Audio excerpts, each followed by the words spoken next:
Hey there, Pacer fans. I'm Brendan Robertson, and welcome to Inside Pacer Athletics here on the Pacer Sports Network. We're out here at the Pacer Pit on a beautiful afternoon, and I'm lucky enough to be joined by head USC Aiken soccer coach Ike Ofoje. We appreciate you taking a little time to sit down and talk with us.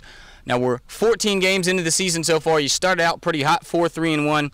Have struggled a bit lately, but what have you seen from your team so far through the first 14 games that you've liked, and what have you seen that you'd sort of like to see improve?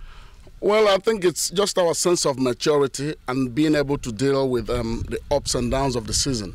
Every year we go through this, hills and valleys where we either peak at the beginning, kind of slump in the middle, or sometimes we slump at the beginning and then pick up towards the end. That's where we are right now. So you'd really like to get your team playing as well as possible heading into the tournament. Now you've got 4 games left on the schedule, 2 of those Peach Belt Conference games.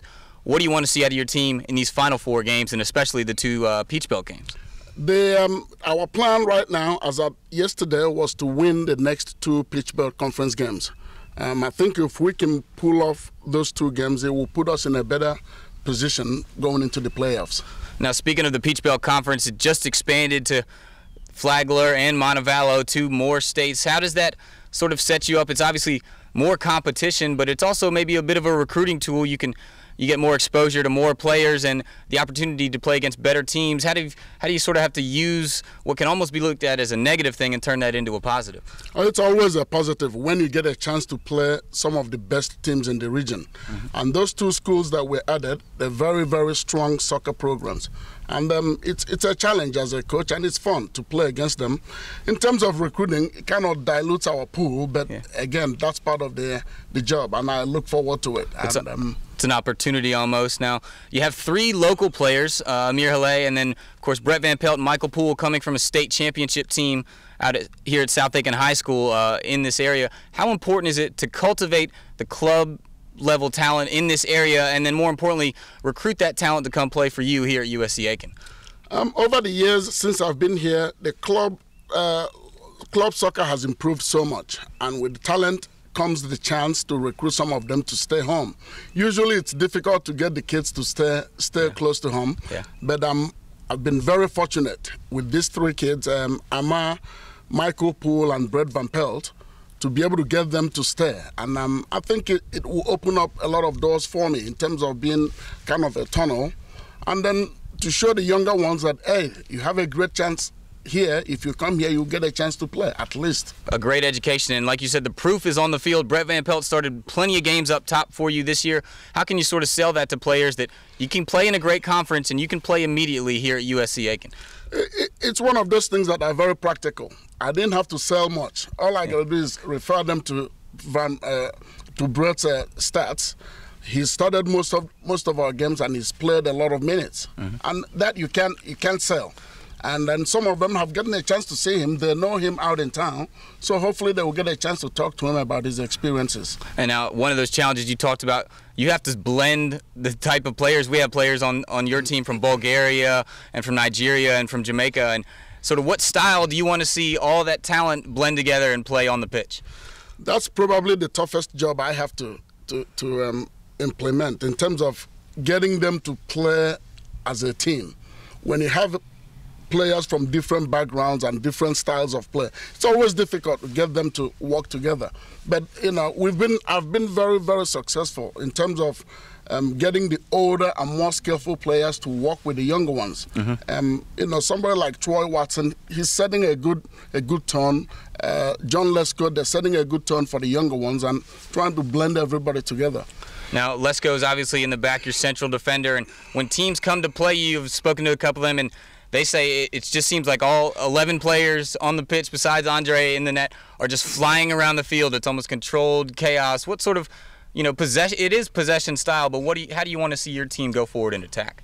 Well, it depends on the teams that we play. When we play teams that I know technically are better than we are, then we try to implement some sort of organized chaos, as you may call it.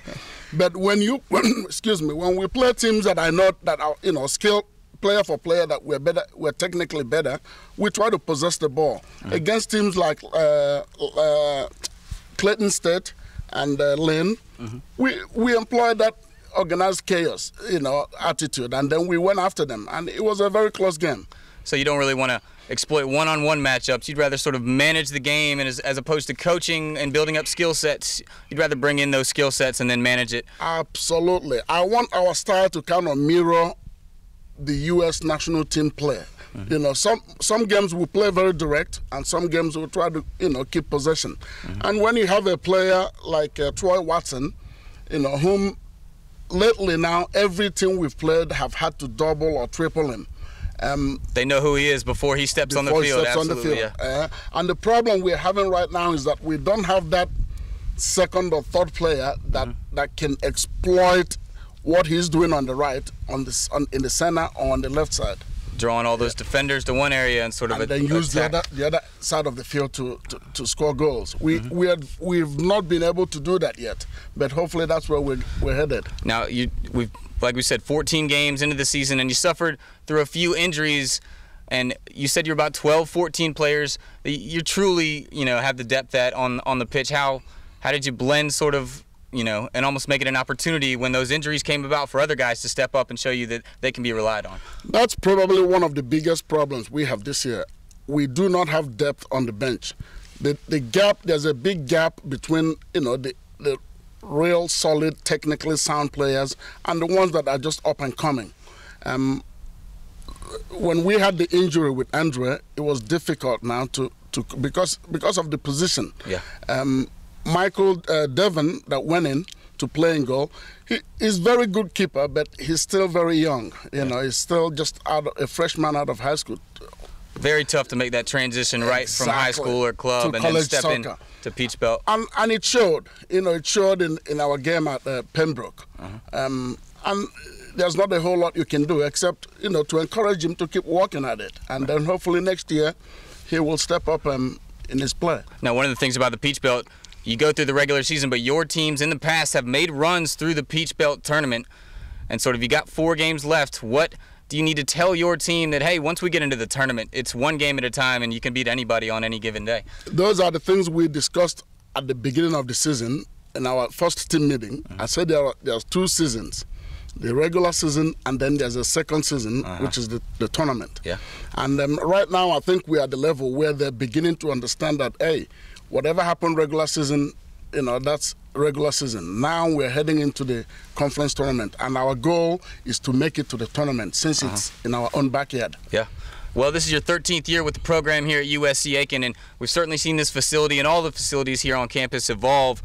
What do you want to take this program to? What's sort of the next 4 or 5 years, your goals for the next step in the elevation of soccer here at USC Aiken? Well, if you look at our facility, it's been a work in progress, and slowly we've transformed the Pacer Pit from an actual pit into a top-class facility. It is, certainly. In the last 2 years, our playing field has been kind of, we've had some problems with the field, and Randy Warwick and Mike Jarrah has done a good job of helping us to bring it to the level it's at now. Big wide space, and got the shade over here for the players, and stands over there that have been quite packed this year. A lot of fans coming out.